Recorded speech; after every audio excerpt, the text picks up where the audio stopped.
Muhammad Yusuf Kalla, orang nomor 2 di negeri ini, ketua umum partai terbesar, telah menyatakan siap maju menjadi calon presiden dalam pemilu 2009. Apa strategi JK untuk memenangkan pertarungan dan menjadi orang nomor 1? Kini giliran JK. Saya Najwa Shihab. Saya ajak Anda menyimak perbincangan khusus bersama Wakil Presiden, Bapak Muhammad Yusuf Kalla. Assalamualaikum. Waalaikumsalam. Pak Yusuf, terima kasih banyak waktunya. Apa kabar Pak? Baik. Alhamdulillah, sehat ya Pak ya. Baik. Ayo, Mari Pak. Pak Yusuf Kalla, Pak, betul-betul sudah mantap maju jadi orang nomor 1? Insya Allah. Insya Allah. Ya. Apa latar belakang kemantapan itu Pak? Ya, pertama soal keyakinan, soal keinginan untuk memuliakan bangsa dan negara, itu yang pertama. Dan saya dengan pengalaman yang panjang mempunyai keyakinan bahwa saya mampu untuk berbuat yang lebih baik untuk bangsa ini. Kedua, tentu sebagai ketua partai, itu amanah daripada partai yang tentu juga akan diformalkan dan selanjutnya. Tapi sudah oleh ketua DPD semua mengamanahkan seperti hal yang sama. Itu dua hal yang sangat penting. Apakah memang ini konsekuensi sebagai ketua partai atau memang keinginan pribadi? Karena kalau yang kita tangkap dari berbagai penderitaan dan rangkaian peristiwa yang terjadi Pak Yusuf, seolah-olah Bapak seperti ditodong begitu, di fait accompli, harus mau jadi capres karena Golkar malu kalau tidak punya capres sendiri.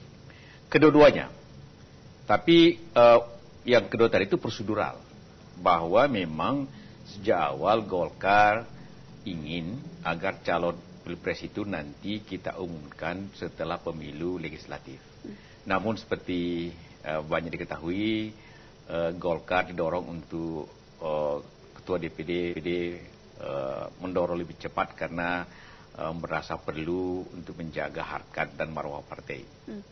Harkat dan marwah yang memang sempat hilang beberapa saat sebelum JK maju jadi capres?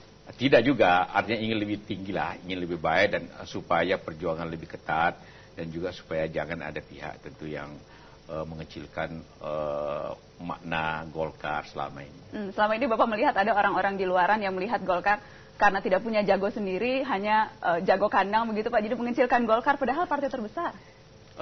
Ya sebenarnya tidak, tapi tentu ada pandangan-pandangan yang seperti itu yang memicu juga ketua-ketua DPD dan juga yang merupakan stakeholder daripada partai yang tentu ingin agar lebih cepat dan lebih tegaslah partai, dan itu menurut saya wajar saja, dan sebagai ketua tentu saya harus mengikuti amanah itu.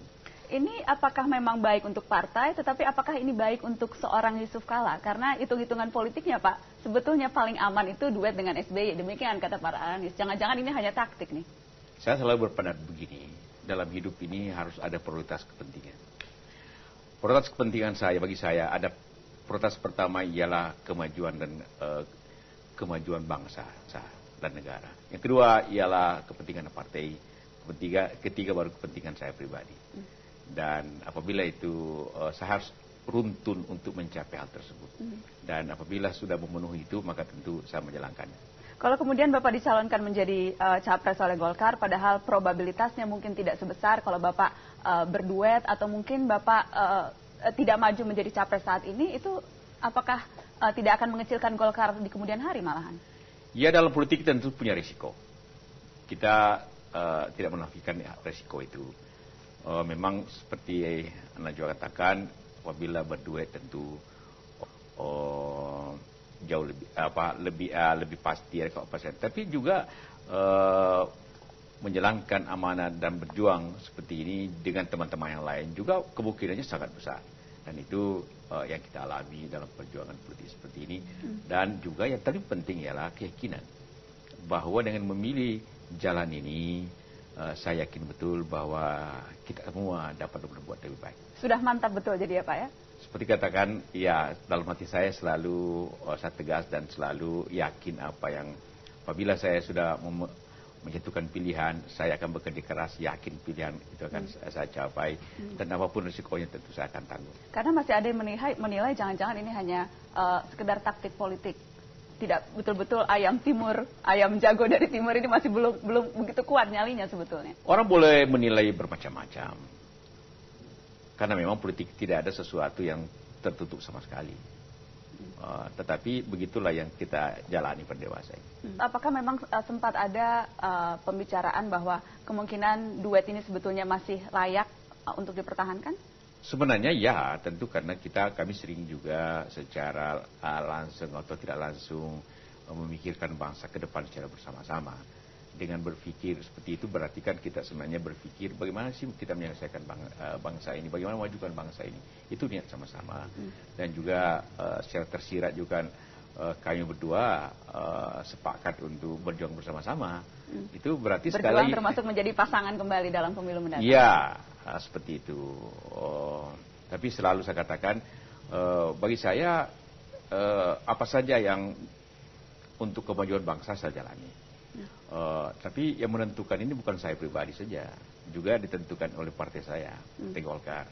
Ya, apabila tidak mungkin secara pribadi kami berdua menentukannya. Nah, kalau partai menentukan lain, tentu saya tidak bisa berbicara secara pribadi lagi.